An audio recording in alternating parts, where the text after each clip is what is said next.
Welcome to Triple Your Internet Intelligence. This is a video that I am recording on my new iPhone 5C, which I'm very happy because it is on HD, and of course the quality looks great. But the reason why I am filming it right now on my iPhone, it is because this reminds me exactly that it is because of these kind of videos that the world is actually changing. I decided to do an episode talking about the manipulation of the media because recently, on September 15th, I got a big shock. I mean, I could not believe it. And let me just explain to you exactly what happened. On September 15th, it is one day before Independence Day. Independence Day in Mexico is September 16th. But on September 15th in the evening, the current Mexican president always goes into the City Hall of Mexico City in a square called the Zócalo Square. So this ceremony is supposedly about to start at 11 o'clock, and so I went to try to get the government feed from the official internet feed, Independence Celebration. And you know what? The funny thing is, it was 5 minutes for 11. It was not showing up anywhere. And then afterwards, it was, let's say, 11 o'clock, and there was nothing. So I started looking all over the place on the internet, and I couldn't find anything.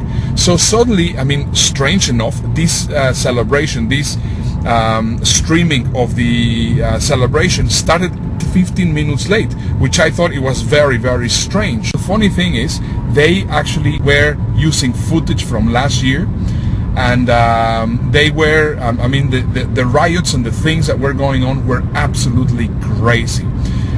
Just to give you a little bit of a background of what has happened, the president, which is right now the current president of Mexico, his name is Enrique Peña Nieto. He was elected on a very dubious way in Mexico. A lot of people say that it was a fraudulent election. When he was the governor of the state of Mexico, he also got into one riot with people, and there were some people that were actually killed during his term as governor. And basically what happened was that people were calling him that he was an assassin, that he was a killer, and that the government was a fraud. And what happened on the real television broadcast was that everything was beautiful and everything was going out perfectly well. Well, let me tell you exactly what happened. This was actually staged. All the Mexicans in Mexico watch it live, plus all the Mexicans which are all over the world watch it live.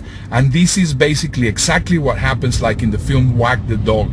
They were showing footage of something that was filmed previously. Exactly what was happening there was completely taken out of the broadcasting system, and this is the reason why this ceremony started late. So what I want you to see is, please look first at the video of what the official broadcasting company were showing. So please look at the video. So it's going to last about 30-40 seconds, and you will see exactly what was transmitted all over the television stations. Have a look.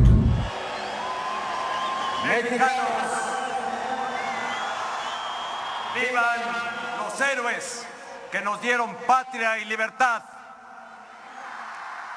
Viva Hidalgo, viva Josefa Ortiz de Domínguez, viva Allende, viva Aldama, viva en Galeana y Matamoros, viva México. ¡Viva México!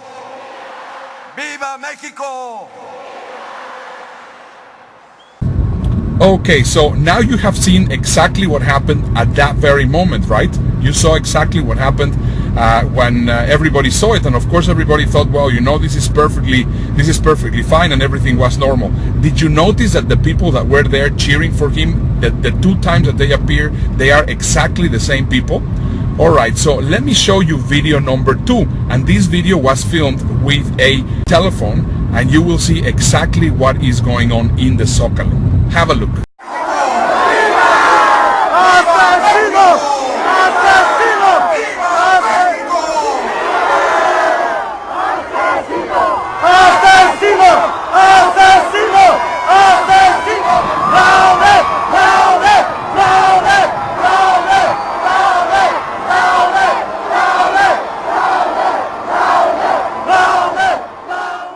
Isn't it absolutely crazy Don't you think this is just absolutely amazing that at this day and age we are just getting this kind of manipulation through the media?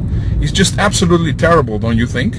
Well, just this got me thinking, and I started doing a little bit more of research, and I came across a very interesting video from TED. And I want you to watch this video and a little bit of what it says, because this is not only going on in the regular media, but it is also going on the internet. Have a look.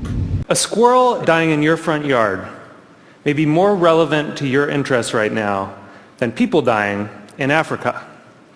And I want to talk about what a web based on that idea of relevance might look like. So when I was growing up in a really rural area in Maine, you know, the internet meant something very different to me. It meant a connection to the world. It meant something that would connect us all together. And I was sure that it was going to be great for democracy and for our society. But there's this kind of shift in how information is flowing online. And it's invisible.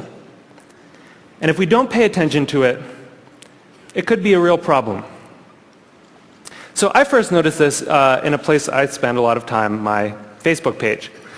I'm progressive politically, big surprise, but I've always gone out of my way to meet conservatives. I like hearing what they're thinking about. I like seeing what they link to. I like learning a thing or two. And so I was kind of surprised when I noticed one day that the conservatives had disappeared from my Facebook feed. And what it turned out was going on was that Facebook was looking at which links I clicked on. And it was noticing that actually I was clicking more on my liberal friends' links than on my conservative friends' links. And without consulting me about it, it had edited them out.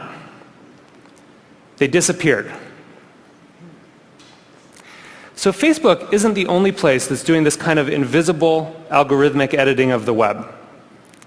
Google's doing it too. If I search for something and you search for something, even right now at the very same time, we may get very different search results. Even if you're logged out, one engineer told me, there are 57 signals that Google looks at. Everything from what kind of computer you're on, to what kind of browser you're using, to where you're located, that it uses to personally tailor your query results. Think about it for a second. There is no standard Google anymore. And you know, the funny thing about this is that it's hard to see. You can't see how different your search results are from anyone else's. But a couple of weeks ago, I asked a bunch of friends to Google Egypt and to send me screenshots of what they got. So here's my friend Scott's screenshot. And here's my friend Daniel's screenshot. When you put them side by side, you don't even have to read the links to see how different these two pages are. But when you do read the links, it's really quite remarkable. Daniel didn't get anything about the protests in Egypt at all in his first page of Google results. Scott's results were full of them. And this was the big story of the day at that time. That's how different these results are becoming. So it's not just Google and Facebook either. You know, this is something that's sweeping the web. There are a whole host of companies that are doing this kind of personalization. Yahoo News, the biggest news site on the internet, is now personalized. Different people get different things. Huffington Post, the Washington Post, New York Times, all flirting with personalization in various ways. And where this moves us very quickly toward a world in which the internet is showing us what it thinks we want to see, but not necessarily what we need to see. As Eric Schmidt said, it'll be very hard for people to watch or consume something that has not, in some sense, been tailored for them. So I do think this is a problem. And I think if you take all of these filters together, if you take all of these algorithms, you get what I call a filter bubble. And your filter bubble is kind of your own personal, unique universe of information that you live in online. And what's in your filter bubble depends on who you are, and it depends on what you do. But the thing is that you don't decide what gets in. And more importantly, you don't actually see what gets edited out. Okay, so now you have seen it. Isn't it amazing? Well, just make sure that you always know and that you always search for the real source of where all this information that you're looking at on the internet is coming from, because not everything which is put on the internet is actually exactly how it happens.